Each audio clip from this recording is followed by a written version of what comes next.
What has been the most incredible coincidence in history?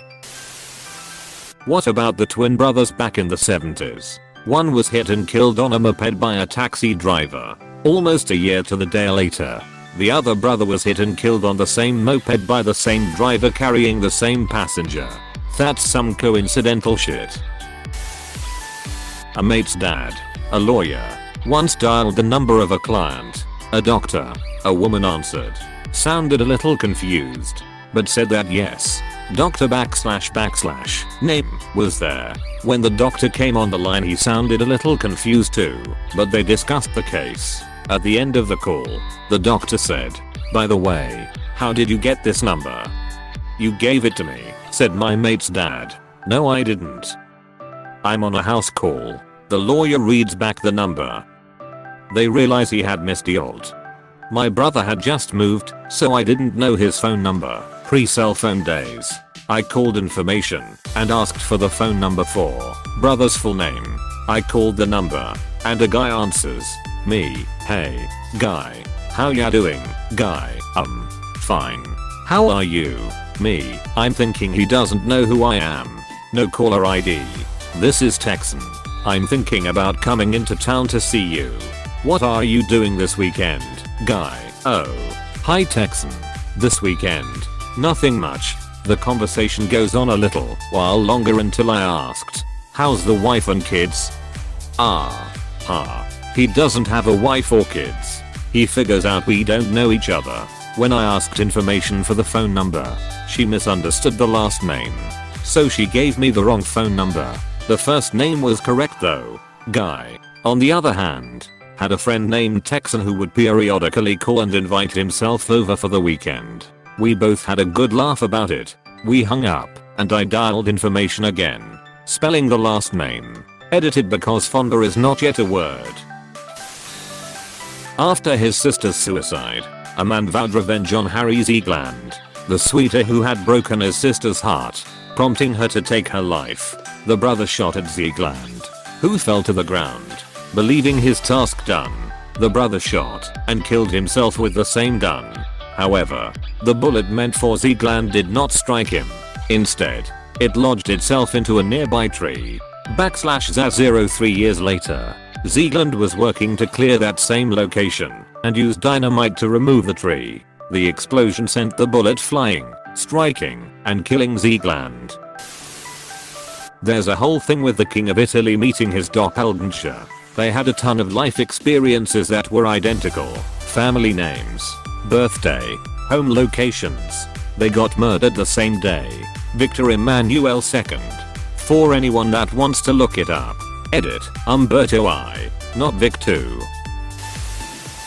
In 1898, Morgan Robertson wrote a fiction novel called Futility. It features a large, luxurious ocean liner named Titan which strikes an iceberg in the North Atlantic and sinks, claiming a large majority of her passengers. 14 years later, the Titanic strikes an iceberg in the North Atlantic and sinks. After hitting an iceberg, a large majority of her passengers dying in the frigid waters. The similarities are uncanny. Both ships were 800 feet long. Both ships displaced roughly 45,000 tons. Both ships had 3 screws link. Imga, com/UC5RQMX. JPG.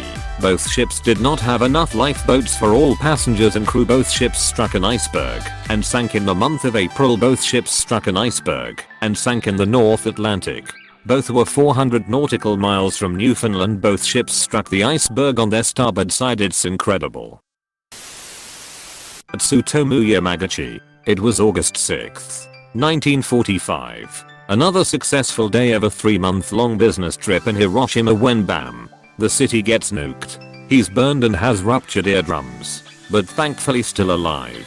But of course he has to tell everyone about this blinding light and this inexplicable destruction of the city.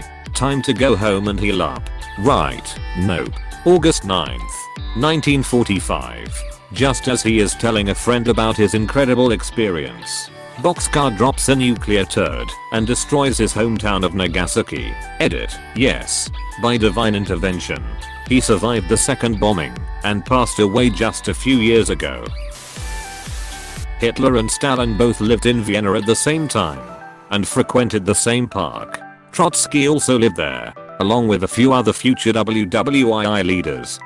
Hitler had a bunch of coincidental run-ins throughout his life. It wasn't just Stalin in that neighborhood.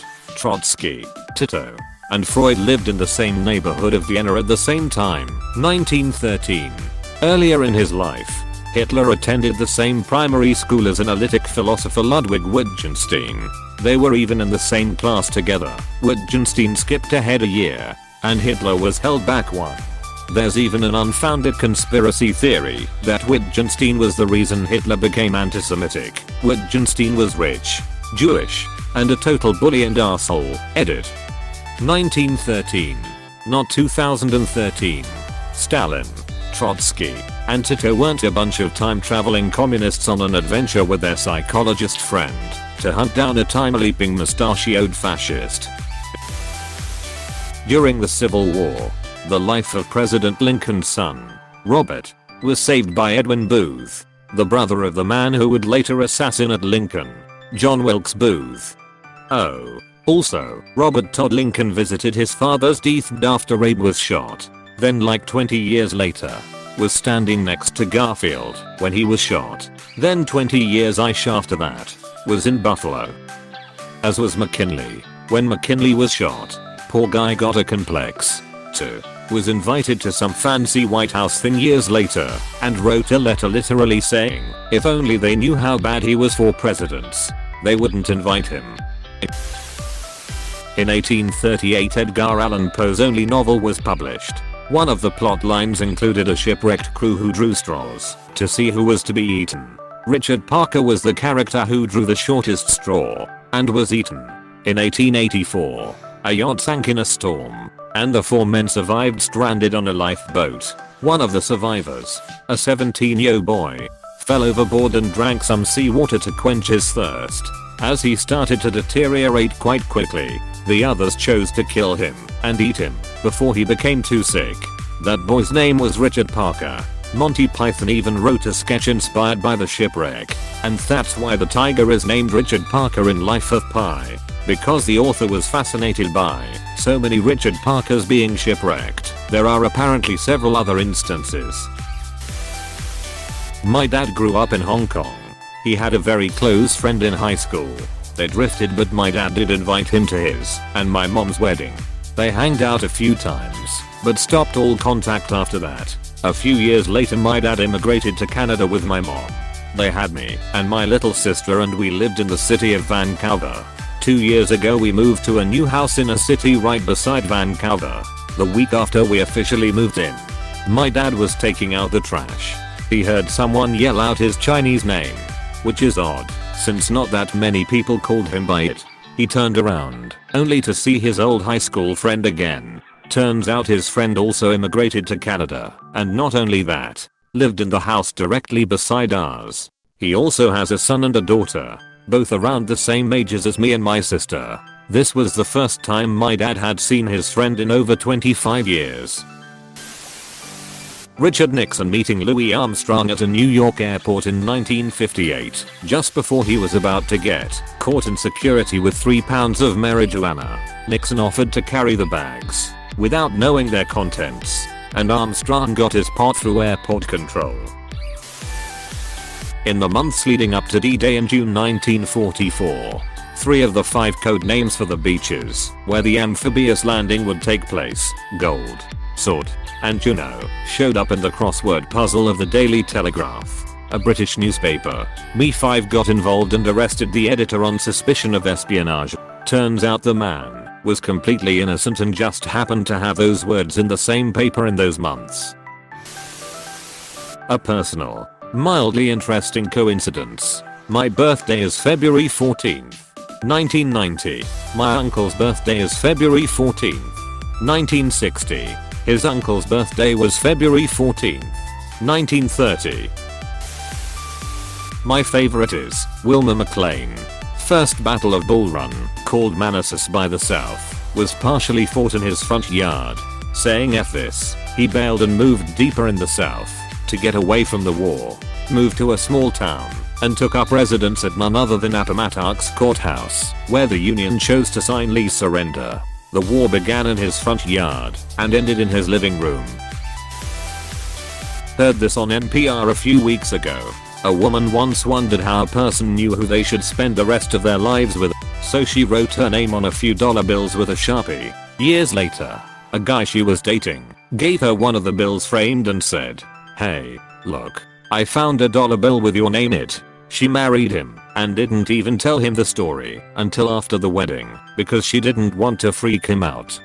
My best friend used the name anal_bliss as his tag in Counter-Strike, which made all of his old friends giggle when he married a woman surnamed Bliss 15 years later.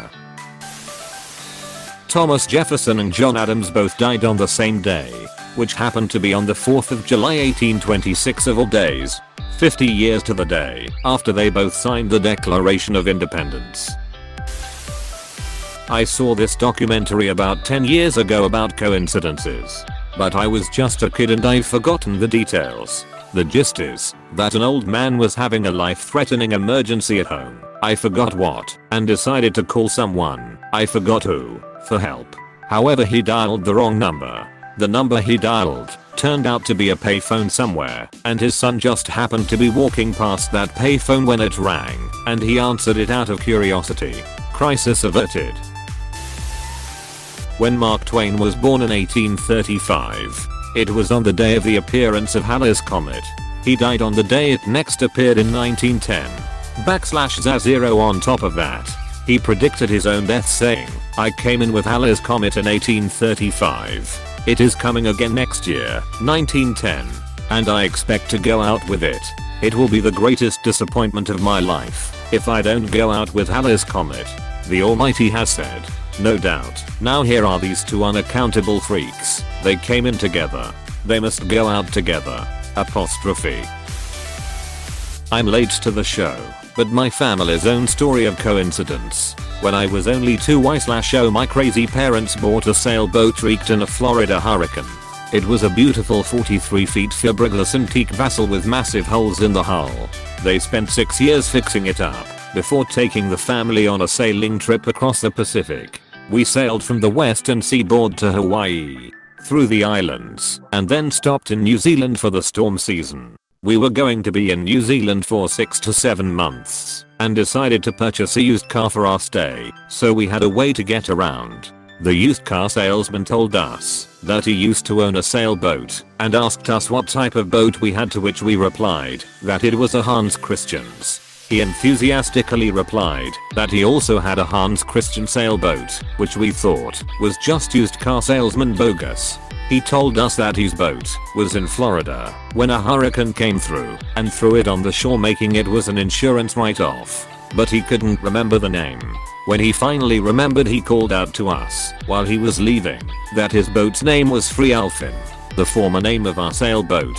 We bought a shipwrecked sailboat from Florida, rebuilt it, sailed it to New Zealand, and 10 years later bought a car from the former owner of the sailboat without ever knowing who he was. Edit. Even with my atrocious grammar and punctuation, my first gold. Thank you, random stranger. My grandfather on my father's side was a civil engineer in the military during WW2. He was sent to numerous fronts. From India to Baghdad to North Africa to Italy. He became a fairly high-ranking officer nearing the end of the war. My mother's parents met in North Africa at the same time. He was an accountant and logistics officer. She was a field nurse. They decided to get married, so they took furlough and went to Italy, post-Italian surrender. As I understand it, a high-ranking officer was required to sign your marriage certificate if you were getting married on base. Well, as the story is told, my grandfather, the engineer, was currently stationed in Italy at that base, having been transporting POWs from the Middle East. As a high-ranking officer, he wound up signing the marriage certificate of my mother's parents with little fanfare or consequence. Post WW2, both parties wound up moving to Vancouver, Canada by coincidence. Although my parents are 9 years apart in age, they wound up meeting and getting together. A few years later, they wound up getting married, having no knowledge of the previous connection that existed between their parents. Over the years, It was digging at my grandmother, why she knew the last name of her daughter's husband. It's a very unique last name. So she does some digging. Eventually she digs out her marriage certificate, and there it is. My paternal grandfather's signature. Unbeknownst to everyone, my parents had a connection dating back years to a military base in Italy because of a massive series of coincidences and a signature on a marriage certificate. Now that's a small world story. There was a This American Life episode, or one of those shows in that neck of the entertainment woods, about crazy coincidences. I believe they researched and validated all the stories they told to the best of their ability.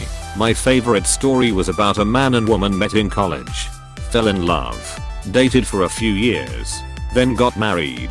One day, they were going through their respective photo albums, and the girl got to some pictures from when she was really young, 5 or so I think, and on a family holiday to Disney. The guy was excited, saying that they went on a family trip to Disney when he was around that age too.